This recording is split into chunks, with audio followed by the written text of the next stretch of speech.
ప్రభువైన యేసుక్రీస్తు వారి అతి శ్రేష్టమైన అత్యున్నతమైన మహిమగల నామంలో అందరికీ ప్రైజ్ ద లార్డ్. ఈరోజు దేవుని వాక్యము, నా కృప నీకు చాలును, బలహీనత యందు నా శక్తి పరిపూర్ణమగుచున్నదని ఆయన నాతో చెప్పెను.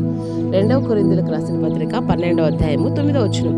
ఈ సందర్భం పరిశుద్ధ గ్రంథంలో మనం గమనిస్తే అపోస్తలుడైన పౌలు గారు తన శరీరంలో ఉన్నటువంటి ఒక ముళ్ళు విషయమై, ఆ ముళ్ళు నా శరీరంలోంచి తీసేయి ప్రభువా అని ముమ్మారు ప్రభువును వేడుకుంటే అప్పుడు ప్రభువు వాక్ ఆయనకు ప్రత్యక్షమై మాట్లాడిన మాట, ఆ ముళ్ళు తీసేయను కానీ ఆ యొక్క ముళ్ళు విషయంలో నా కృప నీకు చాలినంతగా ఉంటుంది, నీ బలహీనతలో నా కృప నీకు తోడుగా ఉంటుందని మాట్లాడుతూ వచ్చిన సందర్భం.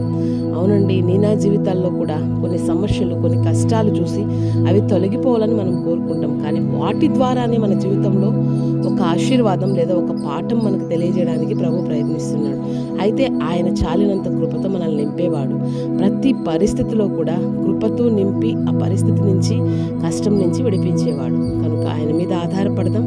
అపోస్తలుడైన పౌలు వలె ప్రభువు నిమిత్తమై ప్రయాసపడి దీవించబడదాము గాక. ఆమేన్.